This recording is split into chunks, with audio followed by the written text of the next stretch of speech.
She thought the worst day of her life was the one she signed her divorce papers. She was wrong. When Paige Blake walked into a dim Manhattan bar and caught her ex-husband with the woman who'd helped destroy their marriage, her heart didn't just break, it snapped. In a single reckless heartbeat, she grabbed the most powerful-looking stranger in the room and kissed him senseless right in front of her ex. She walked out feeling vindicated. What she didn't know, what would change everything, was that the stranger she'd just used as revenge was her new billionaire boss. Now let's begin. The Onyx bar was designed to impress. Onyx counters glowing amber from beneath, wines arranged like jewels, jazz sliding through the air like silk. But tonight the place felt like a hunting ground, and Paige Blake was very clearly the prey. Her phone buzzed in her palm. He's here, and he's not alone. Don't do anything crazy. Her best friend Lily's warning made her chest tighten. Paige swallowed hard, pushing her shoulders back as she stepped fully inside. She wasn't even sure why she'd come. Curiosity, masochism, or the stupid hope that maybe, just maybe, her friend was wrong. She wasn't. In the back corner, half hidden by a velvet booth, sat Charles Davies, her ex-husband. His laugh rolled smoothly over the music. His hand rested on the thigh of a brunette in a fitted red dress. The same woman from his office, the one he'd sworn again and again had nothing to do with their divorce. The woman leaned in, her fingers threading through Charles's hair as if she owned him. His eyes glowed with a familiar charm, the one he used on judges, clients, and, once upon a time, on Paige. The sight hit her like a physical blow. Her lungs forgot how to work. The bar, the music, the low hum of conversation, all of it blurred at the edges. For a second she stood frozen, one hand clenched around her phone, the other hanging uselessly at her side. He really did it. She'd suspected for months before the divorce. Late nights at the office, forgotten anniversaries. The way he spoke about ambition and outgrowing things, like their marriage was an old suit he'd outlived. But catching him now, so brazenly, laughing with the woman he'd chosen over her, something inside her cracked. Paige made herself move, one heel in front of the other, slicing through the bar's warm haze. When she reached the table, Charles looked up, expecting a server, a friend, anyone but the woman he'd once promised forever. His smile faltered. "Paige?" The brunette's spine stiffened. She tried to subtly pull her hand from his leg. Too late. "Don't stop on my account," Paige said. Her voice sounded weirdly calm in her own ears. "You were just about to prove my therapist right." Charles shot to his feet, irritation flashing across his face. "What are you doing here?" She lifted a brow. "Last I checked, this bar isn't your private club, Charles." The brunette cleared her throat. Maybe I should—" "No," Charles snapped, then pasted on a smooth smile. "Sit, it's fine." He turned back to Paige, the smile curdling. "Look, we're divorced. You can't just storm in and—" "Storm in." The laugh that left her mouth surprised even her. It was brittle, sharp. "I didn't storm anywhere. I walked, calmly, while watching my ex-husband prove exactly why our marriage fell apart." His jaw tightened. "We are not doing this scene here." "There it is," Paige murmured. "The famous Charles Davies image management. God forbid anyone see you as a cheating coward." His eyes turned flinty. "We wanted different things, Paige. You wanted comfort, a nice little life, designs and coffee shops. I want more. I need someone who understands that. Someone exciting." He placed a casual hand on the brunette's shoulder as if she were a luxury item he'd just purchased. Heat climbed up Paige's throat, but it wasn't embarrassment anymore. It was rage, boiling, bright and reckless. "Exciting," she echoed. "Is that what we're calling betrayal now?" Every word from his mouth was a deliberate cut. "We grew apart. You know this. Don't be melodramatic." His gaze flicked past her, already bored. "Go home, Paige. Don't make a fool of yourself." The humiliation landed like a slap. Not just the cheating, not just the divorce, but the dismissal, as though 3 years of marriage had been a mildly inconvenient subscription he'd cancelled. Her fingers trembled at her side. She could walk away, go home, cry into a pillow and send Lily 27 voice notes until there was nothing left in her throat. Or she could leave a mark, a scar on that perfect ego he polished like a trophy. Paige's gaze swept the bar. Lawyers, bankers, tech bros in expensive watches, a sea of tailored suits and curated smiles. Then her eyes snagged on him. He sat alone at the bar, one hand cradling a lowball glass, the other resting relaxed on the counter. Dark hair, close-cropped, a jaw drawn in clean lines. His charcoal suit fit him like it had been sewn directly onto his body, understated but obscenely expensive. He didn't fidget with his phone. He didn't scan the room for attention. He owned his space without saying a word. Power radiated from him, not loud, not flashy. Controlled, dangerous, perfect. Before she could overthink it, Paige turned her back on Charles. Her heels clicked a staccato warning as she marched toward the stranger. Each step steadied her anger into something focused. The man looked up when her shadow fell across his drink. His eyes were an unreadable storm grey, cool and assessing, taking her in with one swift, sharp sweep. Surprise flickered there, quickly buried under composure. "Can I help you?" he asked, voice low and smooth as the jazz humming behind them. "Yes," Paige said, more to herself than to him. She fisted her hand in the lapel of his suit, tugged and pressed her mouth to his. The world narrowed to the point where their lips met. Her heart slammed. Heat shot through her veins, fueled by anger and heartbreak and raw adrenaline. She poured all of it into the kiss, every sleepless night, every gaslighted argument, every time she'd wondered if she wasn't enough. For a split second, the stranger went still, his body rigid with shock. Then his hand slid to the small of her back. His fingers were warm, firm, and he pulled her closer with a controlled strength that stole the breath from her lungs. He didn't deepen the kiss so much as steady it, like he was taking something wild and reckless and holding it in place. Possessive, dangerous, electric. Paige broke away first, chest heaving, her lips tingled. She kept her eyes on his tie knot, anywhere but those grey eyes, because if she saw judgment there, she might crumble. "Thank you," she managed. "You're welcome," he said, voice a notch lower. She could feel his gaze on her like a hand at the back of her neck.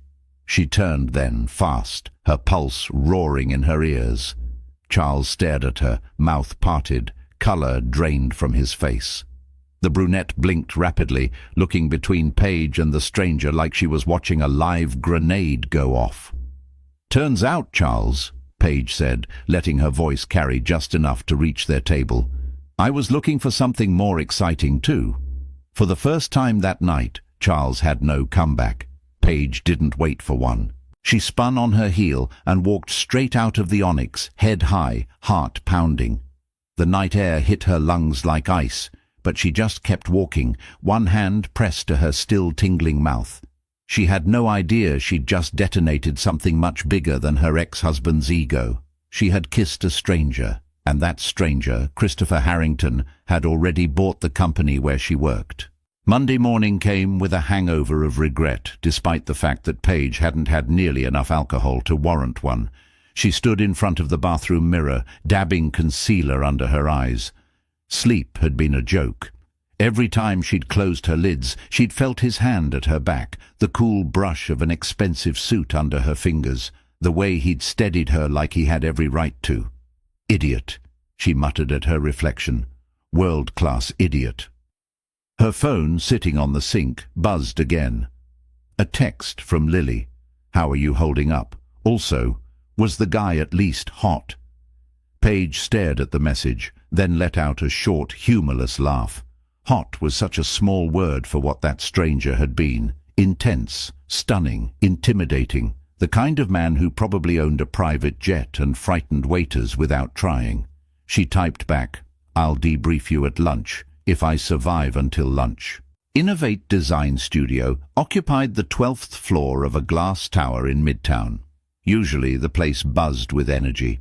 Designers arguing about color palettes, interns wrestling with foam boards, the smell of burnt coffee and marker pens. It was chaotic and familiar, Paige's sanctuary. This morning the atmosphere felt wrong. She'd barely reached her desk when a ping echoed from her computer. Every screen around her lit up almost simultaneously. "Uh-oh," Leo, her deskmate, murmured. "Company-wide email with all caps in the subject line. That's never good." Paige clicked. Subject, "Emergency all-hands meeting. Do not miss effective immediately. Innovate Design Studio has been acquired by Harrington Media Group. All employees are required to attend a town hall meeting at 11 a.m. in the main conference hall to welcome our new leadership." "Harrington Media," Leo whistled. "As in Harrington, the billionaire." "That's big," Paige said, reading the line again as if it might change. Harrington Media Group owned half the streaming platforms she binge-watched and a terrifying number of news outlets. They were the sharks. Innovate was a colorful little fish. "Guess we work for a billionaire now," Leo said. "Think he'll let us keep the coffee machine?" Paige forced a smile. "We can only hope." But a cold thread of unease wound through her chest. Acquisitions meant restructuring. Restructuring meant layoffs. She'd worked too hard to build her portfolio to lose it all because some billionaire wanted a tax write-off. The hours until 11 crawled. By the time they were herded into the main conference hall, an open-plan space cleared of desks and lined with folding chairs, Paige's stomach was knotted tight. Designers, account managers, admin staff, everyone packed in shoulder to shoulder, eyes flicking nervously to the front. Mr. Everett, their current CEO, stood near the stage looking oddly small without his usual confident swagger. Next to him, the HR director clutched a stack of papers like a lifeline. Paige slid into a seat between Leo and Lily, who'd slipped in from another department. "This looks ominous," Lily whispered. "Understatement," Paige muttered. At 11 mass on the dot, the HR director stepped up to the microphone. "Good morning, everyone," he began. His voice wobbled. "As you've read, Innovate Design Studio is now proud to be part of Harrington Media Group." Proud, Paige thought. Sure. "It is my honor," HR continued, "to introduce the visionary leader who will guide us into this new chapter. Please welcome the CEO of Harrington Media Group, Mr. Christopher Haar." The rest of the name dissolved in the roar rushing in Paige's ears. A man walked onto the small stage. He wore a dark suit, crisp white shirt, no tie. The cut was perfect, the sort of tailored elegance that made everyone else's clothes look off the rack. Broad shoulders, unhurried stride, an aura that shifted the room's center of gravity toward him. Dark hair, controlled posture, storm-grey eyes. The world tilted. No, it couldn't be. But when his gaze swept the crowd, cool, precise, evaluating, and then snagged on hers, the truth slammed into her like a truck. It was him, the stranger from the bar, the man she had grabbed and kissed simply because he looked like he owned the room. Of course he'd owned the room. He'd owned the company. Paige's fingers went numb around the notepad in her lap. Heat climbed up her neck. If there were a hole in the floor anywhere, she would have gladly thrown herself into it. Christopher Harrington's expression didn't change exactly. It remained composed, almost impassive, but in his eyes something flickered, a flash of sharp recognition, followed by something infuriatingly close to amusement. "Oh my God," Lily breathed beside her. "He's unreal. Does money come with a jawline now?" Paige barely heard her. Her heart was beating high in her throat. Christopher took the mic, voice ringing easily across the room. "Good morning," he said. No notes, no slides. I know acquisitions can be unsettling. Change often is.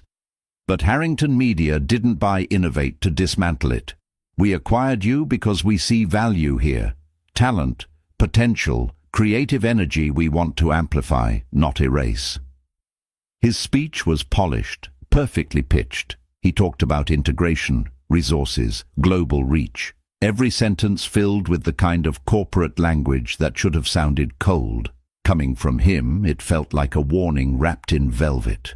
Paige barely absorbed the words. All she could think was, he knows, he remembers, and now he's my boss.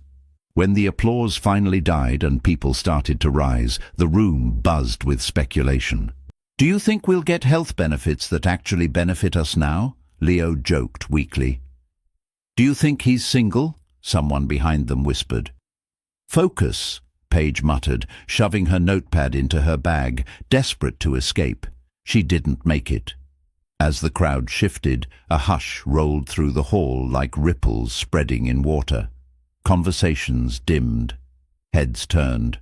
Christopher was stepping off the small stage, flanked by Mr. Everett and the HR director. But instead of moving toward the cluster of senior staff waiting by the door, he walked straight into the middle of the crowd, straight toward her. Keep walking, Paige told herself. Blend. Be wallpaper. But people were parting for him instinctively, like he wore an invisible force field. Within seconds, there was a small cleared space, and she stood right in the middle of it. He stopped in front of her. Up close, he was even more unnerving. The lines at the corners of his eyes suggested he was a little older than she'd first thought. Late 30s, maybe. His gaze, level and unwavering, pinned her in place. Miss Blake, isn't it? He said, voice low but carrying. Her stomach dropped. He knew her name. Yes, she managed. Paige Blake. Good. Something like a smile tugged at one corner of his mouth, but didn't reach his eyes. I was reading through your file this morning. Your work is interesting. Interesting. That could mean anything from impressive to fire her first. He extended his hand. The gesture looked polite. It didn't feel polite. It felt like a command. Paige placed her palm against his. His grip was firm, warm, holding her a fraction of a second longer than strictly necessary. It yanked an involuntary flash of memory to the surface, his hand at her back, pulling her closer at the bar. Her pulse jumped. I'd like to see you in my office in 10 minutes, he said. Top floor. We have some things to discuss about your future here. His tone was mild. The implication was not. He released her hand and turned away, already addressing someone else, seamlessly folding himself back into CEO mode. The noise of the room surged back like someone had turned up the volume. Leo leaned close. What did you do? Paige swallowed, staring after Christopher's retreating figure. Apparently, she said faintly, I kissed my new boss before I knew he was my boss. Lily choked on a laugh. Of course you did. 10 minutes later, with her heart trying to claw its way out of her chest, Paige stepped into the elevator that would take her to the top floor, and into the office of the billionaire she'd used as revenge.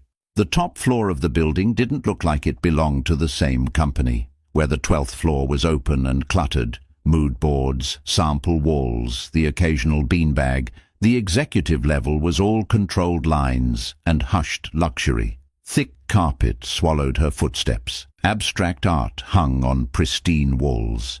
The air smelled faintly of polished wood and something crisp and expensive. A receptionist at a sleek white desk glanced up.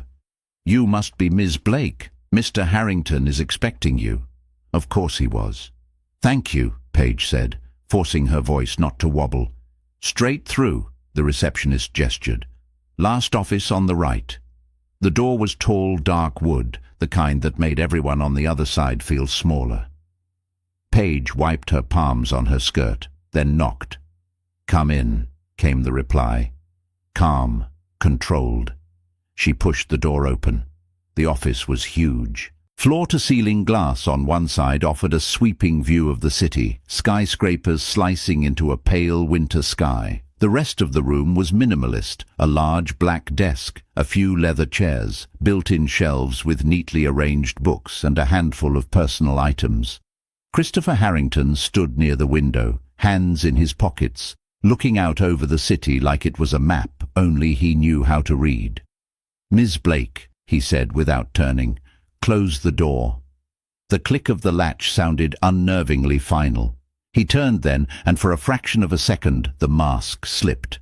She saw the man from the bar, not the CEO, not the billionaire, just the stranger whose mouth had been under hers. Surprise, curiosity, something sharper. Then it was gone, replaced by cool professionalism. "What a memorable introduction we had," he said, walking toward his desk. Paige's cheeks flamed. "About that," she started. "Mr. Harrington, I owe you an apology. I didn't know who you were. It was a mistake," he cut in. "Yes," she blurted. "I was upset. I'd just seen my ex-husband, and I reacted like a crazy person. It won't happen again. I understand completely if you—" He raised a hand, and the words died in her throat. "Let's not insult either of our intelligences, Miss Blake," he said mildly. "What you did was impulsive, certainly, but not meaningless." He moved behind his desk but didn't sit, bracing his hands on the surface instead. "You saw an adversary. You chose the most powerful-looking man in the room and used him as a weapon. It was a rather efficient way to wound your ex-husband's pride." Paige swallowed. He wasn't wrong. That stung more than if he'd simply called her unhinged. "I'm not proud of it," she said quietly. His gaze sharpened. "No, but you're not sorry either."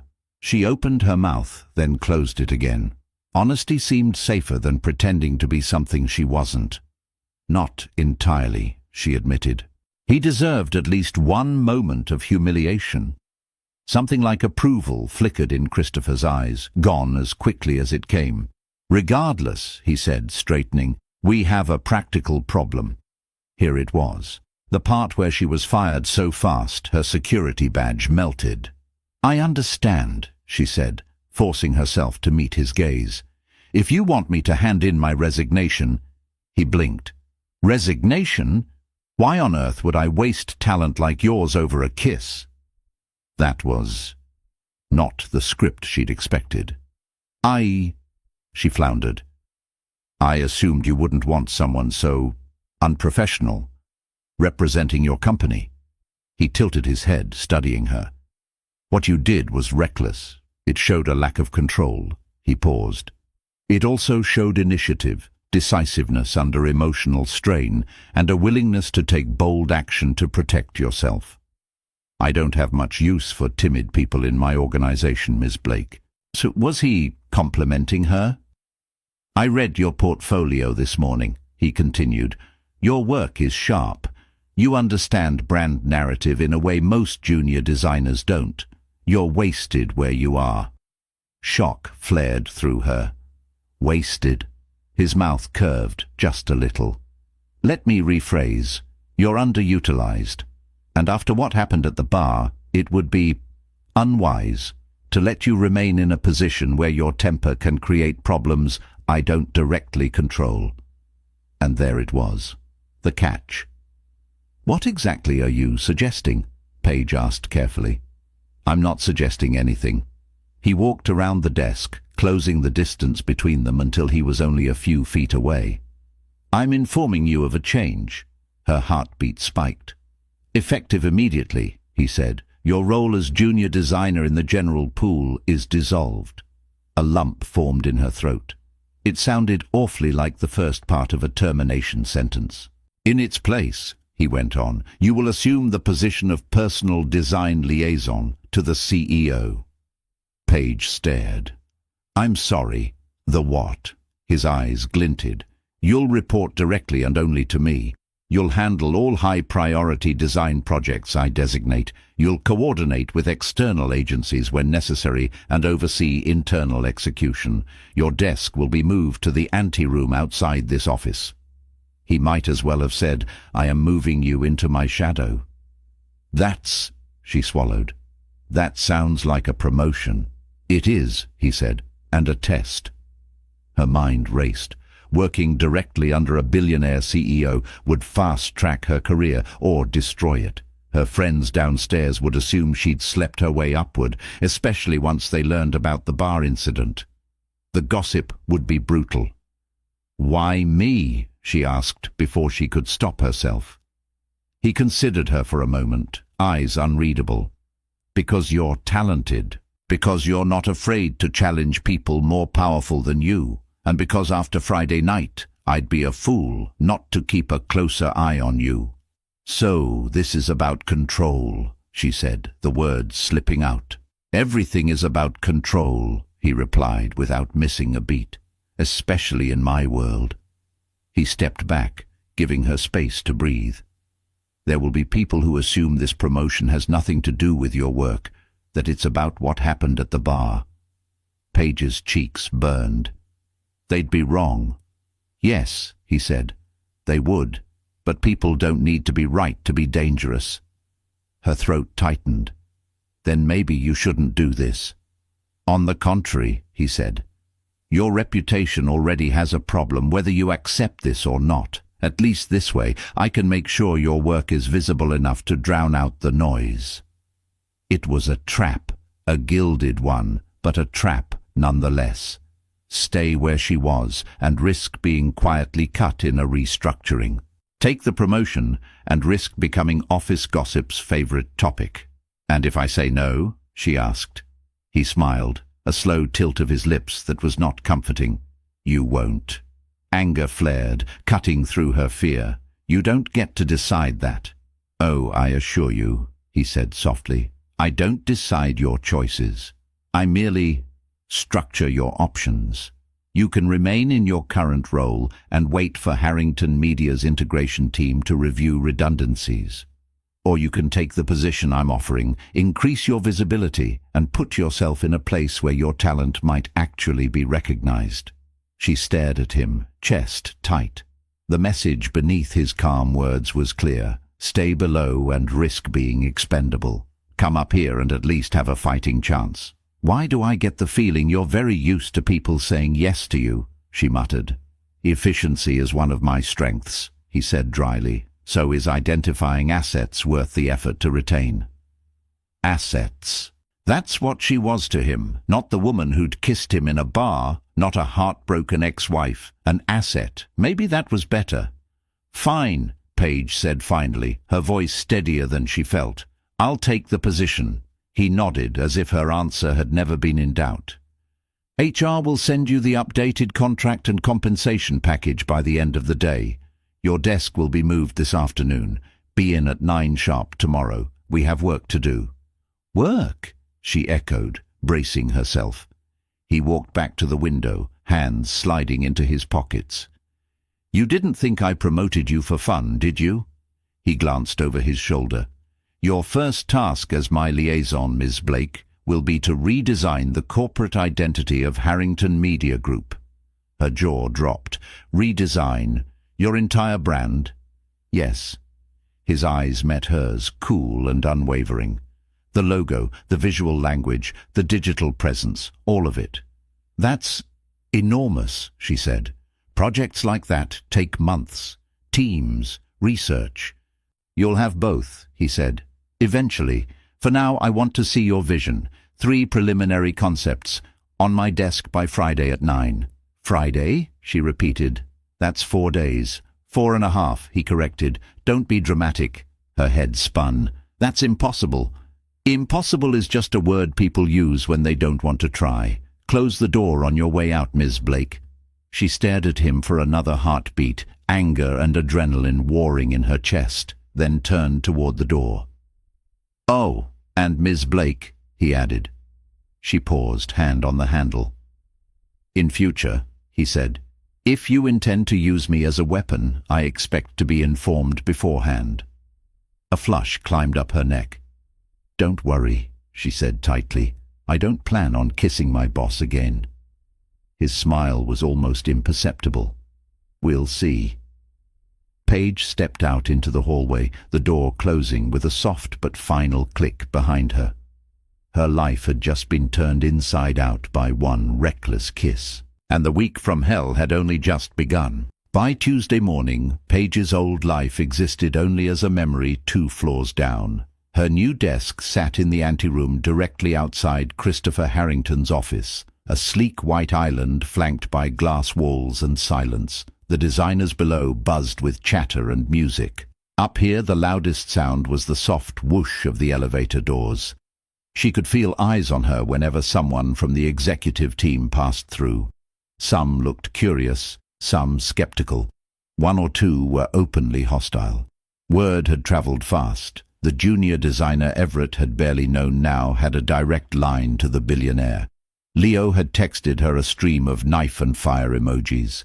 Lily had demanded live updates. Paige, for now, just tried to keep breathing. By 11, Christopher had only emerged once, moving past her with a clipped, "Ms. Blake, my office," like they'd been working together for years. Inside, his office was a controlled storm of activity. Calls, emails, video conferences that began and ended with alarming speed. In the middle of it all, he seemed oddly calm, focused. She presented a mood board and a few very rough sketches. He barely glanced at them before saying, "These are fine as starting points. I want you to dig deeper. Harrington Media is not a coffee brand. Think power, legacy, disruption. You have 48 hours." 48 hours for the kind of strategic thinking that usually required weeks. She worked until midnight that night, alone on the executive floor, the hum of the HVAC system her only company. At some point Christopher left. She heard his office door open, his voice murmuring something into his phone, then the soft ding of the private elevator. He didn't say goodnight. Wednesday was worse. Every time she thought she'd landed on an idea with real substance, she'd find a dozen reasons it was derivative, too safe, too loud. She survived on coffee and adrenaline, her eyes burning, her hand cramped from sketching and scribbling notes. By Thursday evening she had 3 distinct concepts: an evolution of the existing logo, sharper and more modern, a bold, disruptive emblem that broke every rule of corporate identity she'd ever been taught. A minimalist concept, clean lines, negative space, subtle but powerful. She pinned them onto a large foam board she'd commandeered from downstairs, labeled each concept, rearranged them, and rearranged them again. It was almost midnight when she slid the board into Christopher's office. He was still there. The suit jacket was gone, sleeves rolled up. The top button of his shirt was undone, his tie loosened. He stood behind his desk, lit by the cool glow of his monitor, reading a contract with that same intense focus he turned on everything. He glanced up as she entered. For a heartbeat, the exhaustion in his face softened into something else when he saw her, something she refused to name. "You're still here," he observed. "You said Friday at 9, she replied. "I'm not planning to drop the concepts on your desk at 8:59. She set the board against a clean section of wall and stepped back, suddenly self-conscious. "Walk me through them," he said, joining her. She swallowed and started with the evolutionary concept, streamlined typography, subtle adjustments to the existing symbol. "This respects the brand equity you've already built," she said. "It signals modernization without erasing recognition." He studied it for a moment, then moved on. The second was loud and dynamic, all sharp angles and bold color. "This one breaks away entirely," she said. "New emblem, more aggressive palette. It positions Harrington as a disruptor instead of an established institution." He hummed, non-committal. Then he stopped in front of the third design. A simple monogram, 2 stylized initials intertwined, balanced over a muted, sophisticated wordmark. Negative space did half the work. The logo would look just as strong stamped tiny on a business card as it would illuminated on the side of a skyscraper. "This one," he said immediately. "Explain it." "It's restraint," she said, feeling oddly shy. "You already have power. Shouting about it is redundant. This says you're confident enough not to scream. It's timeless. The geometry lets you play with animation digitally without clutter. He studied it longer than the others. The emblem is strong, he said at last. The typography is not. Her spine stiffened. I disagree. He turned to her, brow lifting. Do you? Yes, she said, heat rising in her cheeks. The sans serif choice is deliberate. It's approachable, modern. It suggests transparency and adaptability, which your media group desperately needs if you don't want to look like a dinosaur in 10 years. A more authoritative serif would command respect, he countered. This looks soft. Soft is not always a weakness, she said, more sharply than she intended. You're talking about signaling dominance. I'm talking about longevity. People don't trust monoliths anymore. They trust brands that feel human. His jaw tightened slightly. Are you implying my judgment lacks nuance, Miss Blake? She met his gaze head-on. I'm implying your suggestion is safe. Silence snapped between them like a live wire. Something dangerous flickered in his eyes. He took a single step closer, closing the distance between them. Safe, he repeated quietly. You think I built this by being safe? I think, she said, pulse pounding, that you say you want passion and boldness, but the second you see it, you try to control it. Box it, so it doesn't unsettle the system you understand. Careful, he murmured. Or what? She shot back. You'll demote me back to the 12th floor because I won't let you water down your own brand? She expected him to snap, to ice over, to remind her exactly how replaceable she was. Instead, something almost like fascination appeared in his gaze. He stepped closer, then closer again. Paige's breath hitched. They were close enough now that she could see the faint shadow of stubble on his jaw, the tiny scar at his hairline, the way a single strand of hair had fallen out of place over his forehead. Do you always speak to your superiors this way? He asked softly. Only when they're wrong, she whispered. His eyes dropped to her mouth. The air between them changed, charged, thick. Her skin prickled, every nerve suddenly acutely aware of how little space separated them. For one suspended heartbeat, the office, the company, the entire city beyond the glass disappeared. There was only his breath fanning her cheek, the faint scent of his cologne, clean and dark, the memory of his lips at that bar. He leaned in. Her heart thudded so hard she thought he might hear it. Her gaze dropped involuntarily to his mouth, then darted back up again. His hand lifted, hovering near her waist, not touching, just there, a promise he hadn't made. This time she wasn't angry. This time, if their mouths met, it wouldn't be about revenge or power. It would be about something far more dangerous. At the last possible second, he stopped. A muscle jumped in his jaw. He stepped back as though the distance cost him.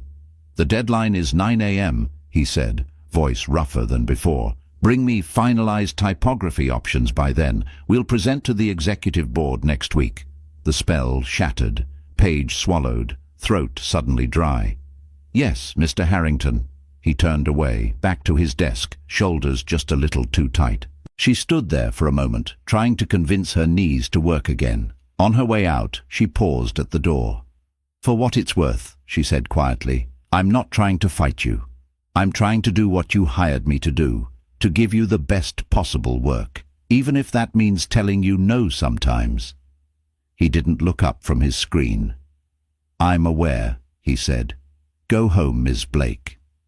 She stepped back into the anteroom, shutting the door softly behind her. Her lips still tingled with the ghost of a kiss that hadn't happened. Her work, however, was very, very real, and by Friday morning the entire company would know exactly how entangled her fate was with the man on the other side of that door. The board meeting went better than anyone expected. The executive directors, grey hair, sharp suits, varying degrees of skepticism, studied the screen as Paige presented the new Harrington Media logo system. Her palms were damp, but her voice held steady. She walked them through the rationale. symbolism, scalability, consumer perception, future-proofing. When she finished, the room was silent. Then one of the oldest directors, a woman with steel in her spine and diamonds on her fingers, nodded once. "It's strong," she said. "Modern. We needed this." The others gradually echoed their agreement. There were questions, tweaks, minor suggestions, but ultimately the new brand system was approved. After the meeting, as people filed out, Christopher stopped beside her. "Well done, Ms. Blake," he said. "You'll oversee rollout. Global." Her heart leapt. "Thank you." He didn't smile exactly, but his gaze held something warm. "Try to look surprised when the design blogs start calling," he added quietly, "even if you're not." As it turned out, she was surprised. Within a month, industry articles were indeed buzzing about the sleek, confident rebrand of Harrington Media Group. Her name was mentioned in more than one piece. Invitations to speak at conferences trickled into her inbox. Recruiters reached out. For the first time since her divorce, Paige felt like she wasn't just surviving. She was building something of her own. That fragile sense of stability lasted exactly 6 weeks. It ended on a Thursday afternoon in the echoing marble lobby of Harrington Media Tower. Paige was at her desk upstairs, finalizing a presentation, when her phone flashed with an internal message from the lobby receptionist. "Security issue. A man is demanding to see you. Very agitated." Her stomach dropped. She didn't need a name. She was already moving to the glass railing when she heard the voice rise from below. "I said I'm here to see Paige Blake." Charles's tone cut through the space like a knife. "She'll see me. We were married, for God's sake." Heads turned. Employees slowed, pretending to check their phones while openly listening. At the front desk, the receptionist kept her expression politely neutral. "Sir, as I explained, Ms. Blake is on a different floor and currently in a meeting. If you'd like to schedule her—" "I don't need an appointment," he snapped. "It's amazing how fast some women climb the ladder once they start sleeping with the boss, isn't it?" The words rang out, bouncing off glass and stone. Heat slammed into Paige's face. Her stomach lurched, as if she'd taken a physical blow. She gripped the railing until her knuckles whitened. People in the lobby looked up, eyes darting between Charles and the security guards approaching from both sides. Elevator conversations cut off mid-sentence. Every pair of ears tuned in. "I'm going down there," Paige said, turning toward the elevator. The door to Christopher's office opened behind her. "Stay exactly where you are," he said. She froze. He'd apparently been listening to the same scene through the building's security system, or the lobby's call to his office. His expression was colder than she'd ever seen it. Fury hummed off him, contained but potent. "Mr. Harrington, I can handle this," she tried. "This is not yours to handle," he said, each word edged in ice. "It's mine." He didn't take the elevator. He took the stairs. From her vantage point at the railing, Paige watched him descend the sweeping staircase that curved from the executive floor to the lobby.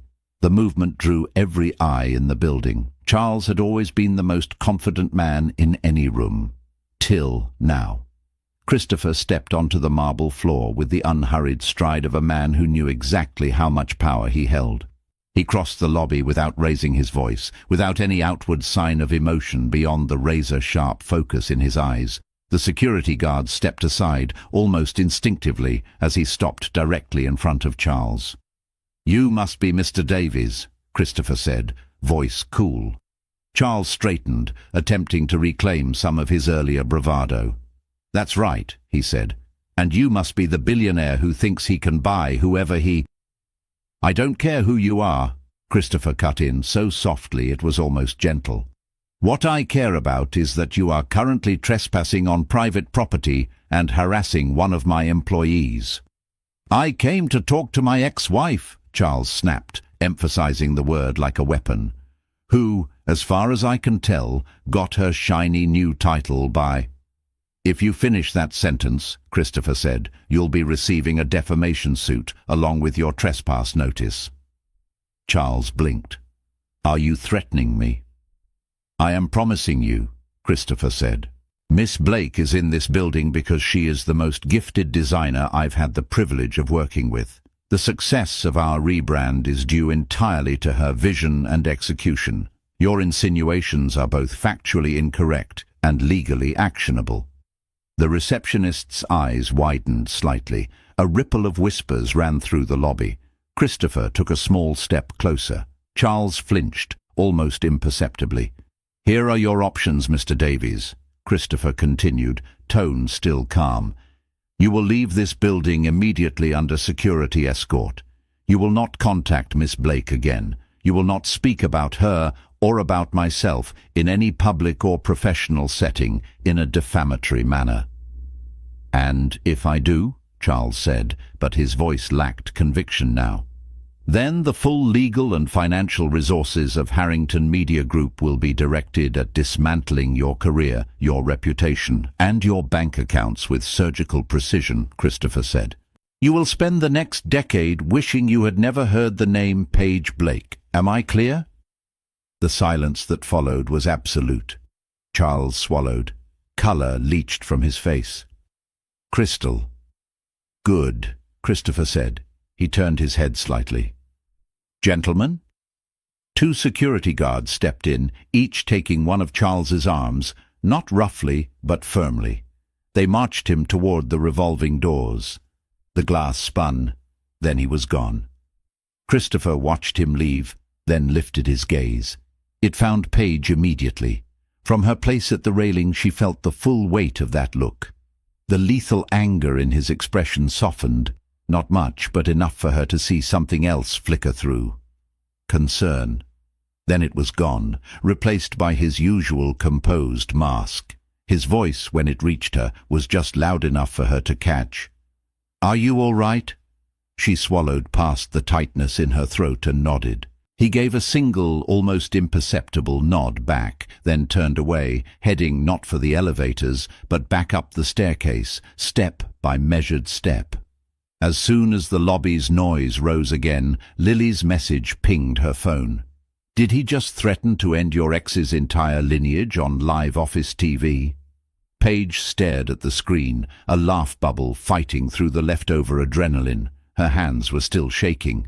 He hadn't humiliated her. He hadn't scolded her or told the lobby that this was all her fault. He'd stood between her and the man who'd broken her and made it devastatingly clear to everyone in earshot where he believed the value lay. For the first time since she'd met Christopher Harrington, Paige realized he wasn't just capable of wielding his power as a weapon. He could also use it as a shield. The fallout from the lobby incident was immediate. For about 2 days, whispers followed Paige everywhere she went on the executive floor. But the whispers were different now, curious, chastened, tinged with cautious respect. Whatever rumors had been circulating about her promotion were drowned out by the image of the CEO publicly defending her talent and threatening to annihilate anyone who smeared it. Then, like all office gossip, the noise shifted to a new topic. A podcast acquisition, a scandal at a rival firm. The world moved on. Except between Paige and Christopher, something had undeniably changed. He was still demanding, if anything more so. He expected flawless work under impossible deadlines. He hated excuses. If she disappointed him, his criticism was sharp but always precise, focused on the work, never on her. But there were moments, tiny fractures in his armor, the way his gaze lingered on her a second longer than necessary, the way his voice softened when he asked if she'd eaten, if she'd gone home at a reasonable hour, the way his jaw clenched whenever someone else monopolized her time in meetings. Their dynamic, once a tense balancing act between fear and defiance, had shifted into something crackling and unspoken. The tension snapped tighter one Tuesday afternoon. Paige sat at her desk, eyes crossing slightly as she scrolled through a mountain of emails, when Christopher's voice cut across the quiet. "Pack a bag," he said, striding out of his office. She blinked. I'm sorry. We're going to Milan," he said, as if it were the most obvious thing in the world. "There's a design exposition. I need you there. Our flight leaves in 3 hours. Her brain did a brief somersault. Milan as in Italy. Milan? No, Milan, Wisconsin, he replied dryly. Yes, Italy. Is there a problem? She opened her mouth, closed it, opened it again. I don't have anything packed. I need to arrange coverage for my projects. Inform. You have 3 hours, he said. You're resourceful. I'll see you at Teterboro. Details are in your email. He turned back toward his office. Christopher? She called before she could stop herself. He paused, looked over his shoulder. You can say please, you know, she said. He walked back to her desk, bracing one hand casually on the edge. Ms. Blake, he said, eyes glinting, if I asked you to come to Milan and said please, would your answer be any different? She considered that. Probably not. Then let's not waste time, he said. She huffed out a reluctant laugh. Fine, I'll see you there. 3 hours later, she was racing across the tarmac at Teterboro Airport toward a sleek private jet, carry-on bag bumping against her leg, hair whipped back by the wind.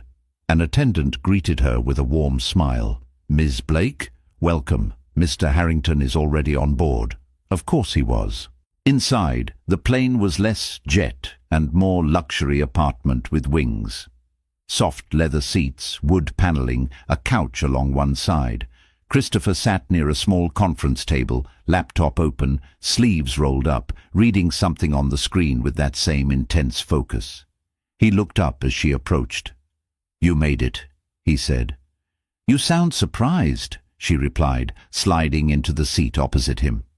I'm not, he said. You don't strike me as the type to turn down an opportunity because it's inconvenient. The attendant closed the door. Moments later, the plane began to taxi. So, Paige said, trying to act like private jets were totally normal. Milan, Design Exposition, is this a scouting mission or a PR stunt?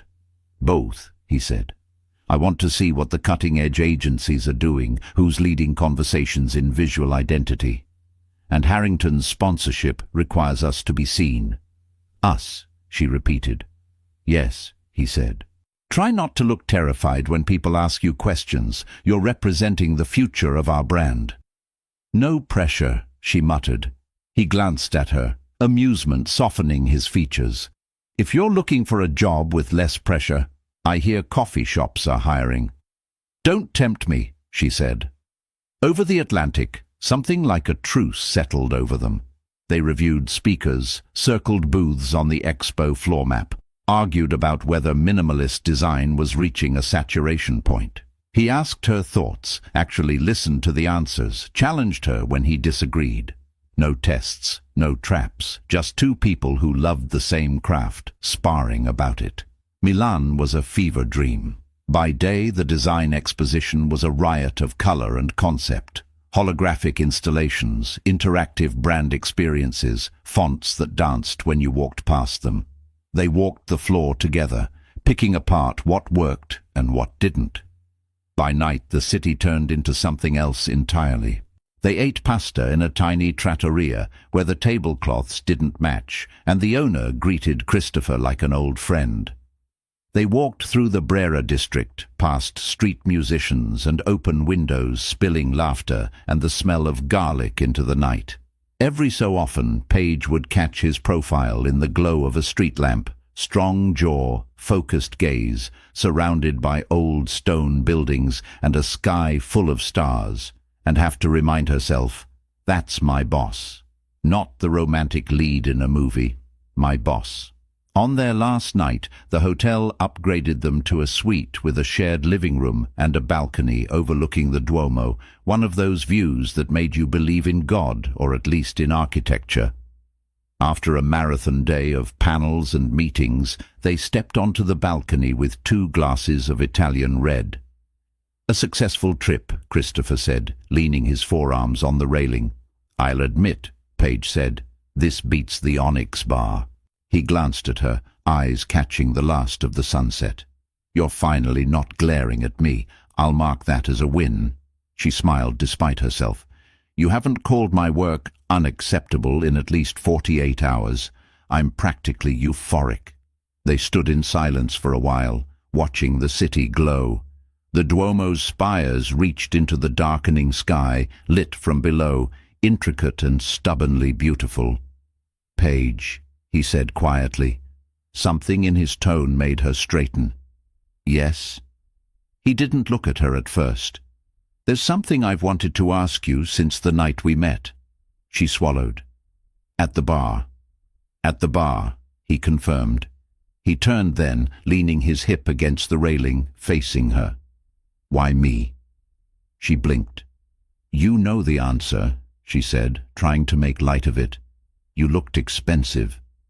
"Try again," he said. She sighed, eyes drifting back to the cathedral. The memory felt simultaneously crystal clear and a lifetime away. "I'd just seen him with her," she said softly. "My ex-husband, the woman he cheated with. He looked so proud of himself, like throwing away 3 years of my life made him more interesting." She swallowed. "I felt small, invisible, powerless." The word hung between them. "I looked around that bar," she continued. "And you didn't look like you were trying to impress anyone. You didn't need to. You looked like the most untouchable man in the room, strong, controlled. So I thought if I kissed you, it would shatter his illusion. Remind him he wasn't the only one who could be exciting." She laughed weakly. "It was crazy, but in that moment it felt like the only thing I could control."